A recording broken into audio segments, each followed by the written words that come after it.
Good morning, Mission Gathering Christian Church. Thank you for joining us this morning. My name is Nellis, and as you may remember, I grew up in a very conservative Christian school, a very conservative Christian church. I grew up in one of those churches where salvation could only be obtained through immersion baptism, meaning you have to be fully dunked in order to gain salvation. I grew up in a conservative church where women could not teach men. I grew up in a conservative church where there were no musical instruments allowed in church, like no organs, no pianos, no musical instruments. And I grew up in a church where dancing was not allowed. Does any of that sound familiar to you? You all remember that movie, Footloose? Well, that was not unlike my church. The movie Footloose is about a wild and rambunctious teenager who is Kevin Bacon, who moves from from New York into a small Midwestern town that has made dancing and rock music illegal. And the church is heavily involved in the morality of the issue. And they get involved. And the movie is all about Kevin Bacon finding his way. And it ends on an epic and awesome dance scene. Now, the story of Footloose is not terribly unlike my school that I went to growing up. The weird thing is that there was one exception with my conservative church and school that I went to. For some reason, the exception was that instruments could be used for non-religious music, for secular music. I don't understand why, but for some reason in that church, God says it's okay. I still don't understand it to this day. But my parents didn't follow all of this. They didn't understand the reasons why musical instruments or dancing wasn't allowed either. It was something that we never really paid attention to. In fact, I grew up with my with my dad, where he and I would dance together all the time. He and I would be doing country swing.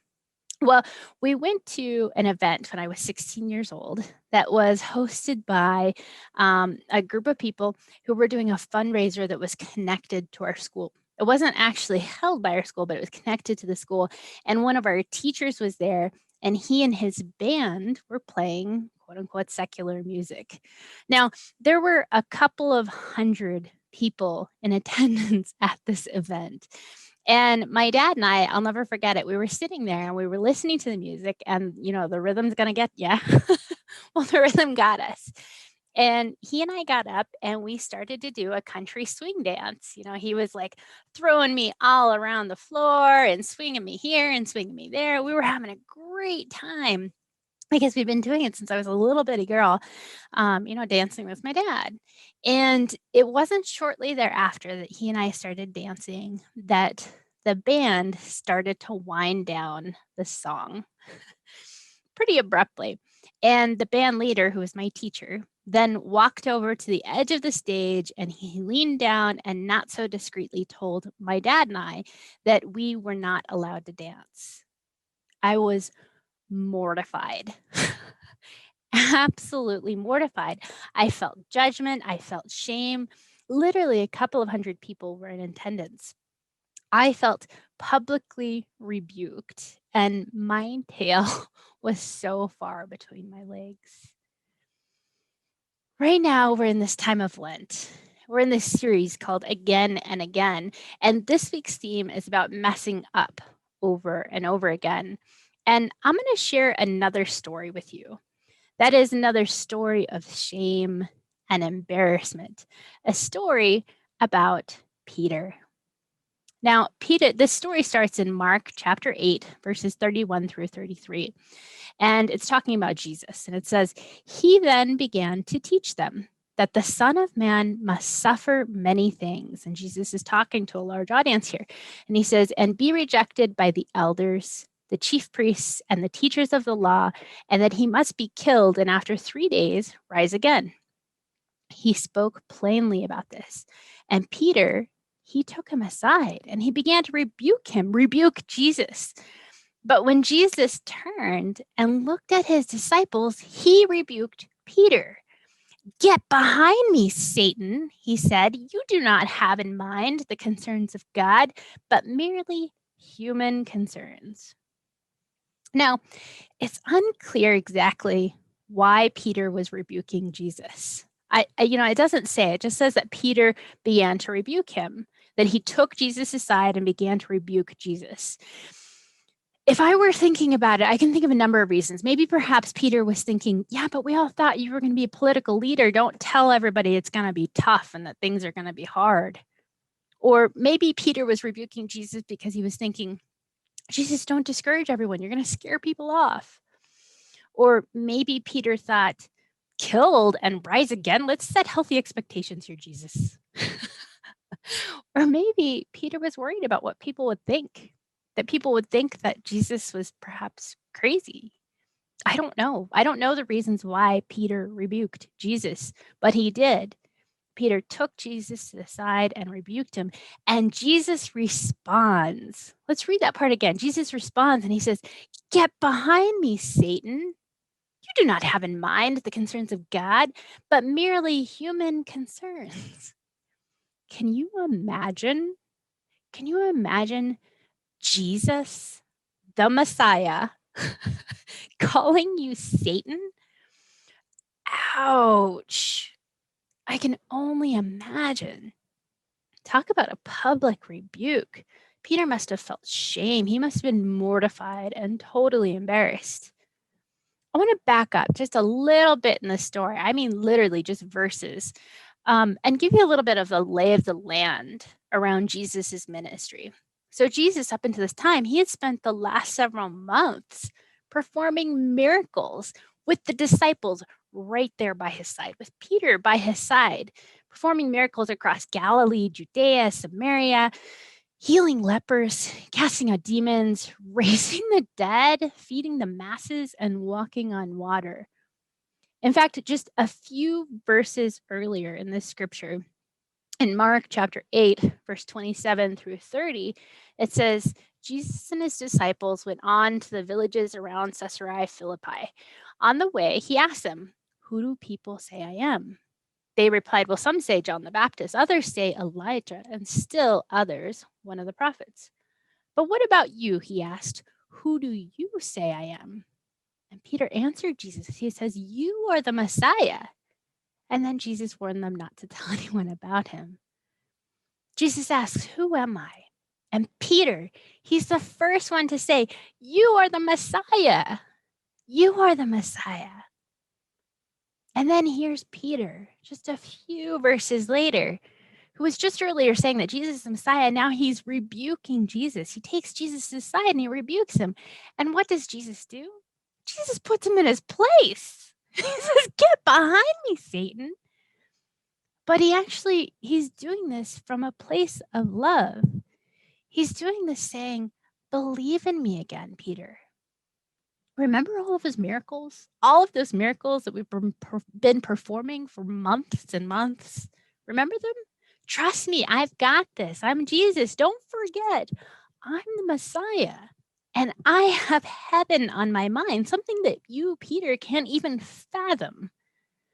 Undoubtedly, Peter must have been ashamed, embarrassed, and totally mortified. Right now, today, we're living in this time of cancel culture. TV shows are getting canceled. Politicians are resigning. Celebrities are getting called out. And all of this is under this idea, this concept of cancel culture, which is boycotting, ostracizing, exiling people for their actions, either because they're unethical or because they're just outright appalling. And when Peter messes up and rebukes Jesus, Jesus responds, but he doesn't cancel Peter. He doesn't cancel Peter. Instead, he says, "Peter, please know that it's going to be difficult for you too." In the following verses, in Mark chapter 8, verse 34 through 38, it says, "Then he called the crowd to him." Jesus called the crowd to him along with his disciples and said, "Whoever wants to be my disciple must deny themselves and take up their cross and follow me. For whoever wants to save their life will lose it, but whoever loses their life for me and for the gospel will save it. He's telling Peter, you're going to have to lift up your cross. You're going to have to sacrifice. Following me means you're going to have to get uncomfortable. Whatever that means for you, whether it's opening your wallet or sacrificing your time or getting your hands dirty, it means doing things that you don't necessarily want to do. Jesus is telling Peter, get back up. Get back in the game. I rebuked you. Yes. I publicly rebuked you. Yes. But I need you to keep moving, Peter. You're going to fall. You're going to get back up. And at the end of the day, Jesus still took Peter to the Garden of Gethsemane the night before he died. Jesus wanted Peter there in those precious hours before his death, in the still of the Garden of Gethsemane. And Jesus still used Peter to spread the good news of God across the known world. And Jesus, well, he still built his church upon Peter, the rock. You know, we're going to mess up time and time again. Over and over again, we're going to mess up.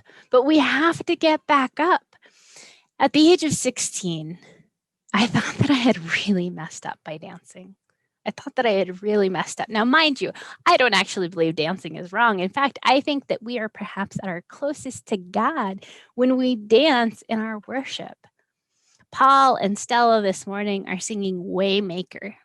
I love that song. Oh my goodness, it's just beautiful. Waymaker, Waymaker, miracle worker, promise keeper. Light in the darkness, you are mending every heart and you are turning lives around. Even when I don't see it or feel it, you're working. You never stop working. It's a beautiful song. And if that's not a reason to sing and to dance, then I don't know what is. You know, Paul this morning is so gifted and so talented. He's introducing a new song to us today called You Hold It All Together. And in this song, You Hold It All Together, it says, we come with great expectations and fears in our hearts. Send us your light as we're making our way through the dark. You are my strength. You hold it all together.